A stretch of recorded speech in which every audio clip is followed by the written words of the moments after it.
Uniform civil code पे काफ़ी चर्चा चल रही है। कितने सारे जो चाहे हम इस्लामिक स्कॉलर्स मौलाना या फिर जो इस्लामिक ऑर्गेनाइजेशन से लोग जुड़े हुए हैं, उनके इसी तरह से बयान आ रहे हैं कि क्योंकि 4 शादियाँ तो जायज़ होनी चाहिए क्योंकि 45 में औरतें ख़राब हो जाती हैं, मर्द 80 साल तक जवान रहता है।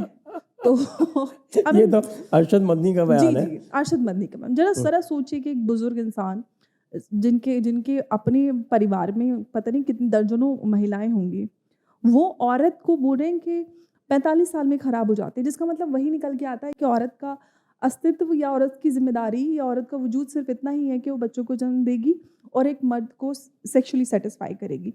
तो जिसकी सोच इतनी लिमिटेड है, जो औरत का सिर्फ़ इतना ही रोल समझते हैं, क्या वो औरतों के हुकूक पे बात करने के लिए ऑथराइज़्ड हैं? और भारत जैसी एक लोकतंत्र में जहाँ पर सबको संविधान ने समान अधिकार सुनिश्चित किए हैं और समान अधिकार हो या चाहे फ्रीडम ऑफ रिलीजन हो, ये इंडिविजुअल के राइट हैं। कोई अरशद मदनी, मौलाना मदनी या कोई जमीयत उलेमाए हिंद या all India Muslim personal law board के पास ये अधिकार नहीं है कि वो सड़कों पे हो हल्ला करेंगे या सड़कें जाम करेंगे। इस बिना पर कि हमारे धर्म पे एक प्रहार किया जा रहा है, जैसे कि ओवैसी जी भी बोल रहे हैं कि मुसलमानों को ह्यूमिलिएट किया जा रहा है। मुसलमानों को किस तरह से ह्यूमिलिएट हो जाए? अगर मुझे बराबरी का अधिकार मिल जाता तो आपके कौन से अधिकार का वायलेशन होता है? मेरे समानता का अधिकार आपके आपके अधिकारों का वायलेशन कहाँ से हुआ? तो ये जानबूझ के इस तरह की चीज़ें ऐसा कर देते हैं ताकि जो बेचारे कम पढ़े लिखे लोग हैं या जिनको यूनिफॉर्म सिविल कोड के बारे में उतना सही से जानकारी नहीं है, उनको ईज़िली भड़काकर, जो कि इन 1985 में 84 में जब ये शाहबानो के केस की याचिका गई थी 84 में, जो हुआ 85 में, तो वही सारी चीज़ें आज भी दोहराना चाहते हैं। और मुझे नहीं लगता कि अब वो सारी चीज़ें रिपीट होंगी क्योंकि आज वो वाला भारत नहीं है। आज भारत में काफ़ी कुछ बदल चुका है। लोग इतनी आसानी से नहीं भटकते हैं, हालाँकि धरनों का दौर तो होता है, कुछ भी हो जाए हर चीज़ में धरना होता है। लेकिन मुझे नहीं लगता कि अब वैसा कुछ हो सकता है कि आप प्रेशराइज़ करा के कोई फ़ैसला बदलवाएँ। हालाँकि किसान बिल्कुल ये बात कही जाती है उसको लेकर, लेकिन यूनिफ़ॉर्म सिविल कोड तो एक ऐसा मसला है, 76 साल हो रहे हैं और अगर 76 साल में भी भारत की महिलाओं को समानता का अधिकार ना मिले, तो इससे शर्म की बात मुझे नहीं लगती कि एक as women of India, as petitioner uniform civil code को लेकर। अच्छा, आप पिटिशनर भी हैं? जी, 5 साल से हमारी दिल्ली हाई कोर्ट में याचिका है और फिर उसके बाद वो मूव हुई सुप्रीम कोर्ट में।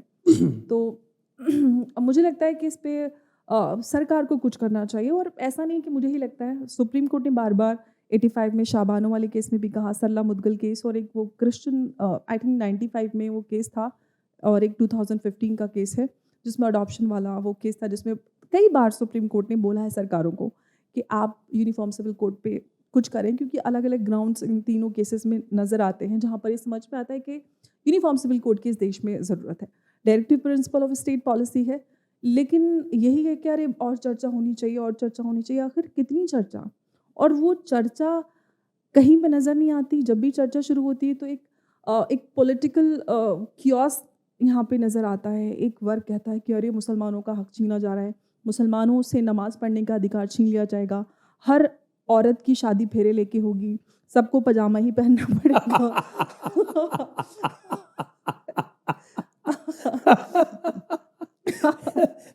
तो मिथ्स इतने ज़्यादा जोड़ दिए जाते हैं तो डिबेट कहीं पे नज़र ही नहीं आती, किस तरह से डिस्कशन होगा? कोई कहता है कि और 10 साल चर्चा करो। 10 साल किस लिए चर्चा की जाए भई, जब एक तरफ राइट टू इक्वालिटी है plus directive principle state policy का है, तो फिर कहाँ पे आपको चर्चा का आपको स्कोप नज़र आता है? चर्चा के नाम पर या जो डाइवर्सिटी कहा जाता है कि भारत एक बहुत डाइवर्स नेशन है, सेक्युलर नेशन है, मुझे तो समझ में नहीं आता कि हमारे देश में ये सारी चीज़ों की परिभाषा उल्टी क्यों समझाई जाती है, चाहे डाइवर्सिटी हो या फिर सेक्युलरिज्म की बात करें, दोनों ही चीज़ें बड़ी दूसरी तरह से कन्वीनियंटली अपने आप को समझा लिया जाता है क्योंकि हम सेक्युलर नेशन है, तो हमारे देश में राइट टू इक्वालिटी नहीं होना चाहिए। आपको स्पेशल ट्रीटमेंट मिले लेकिन मुझे इक्वालिटी भी ना मिले। तो ये सारी चीज़ें मुझे लगता है बदलने की ज़रूरत है और लोगों को समझने की ज़रूरत है कि अब और नहीं स्पेशल ट्रीटमेंट, जिनको समानता का अधिकार नहीं मिला है, उनको समानता का अधिकार मिले।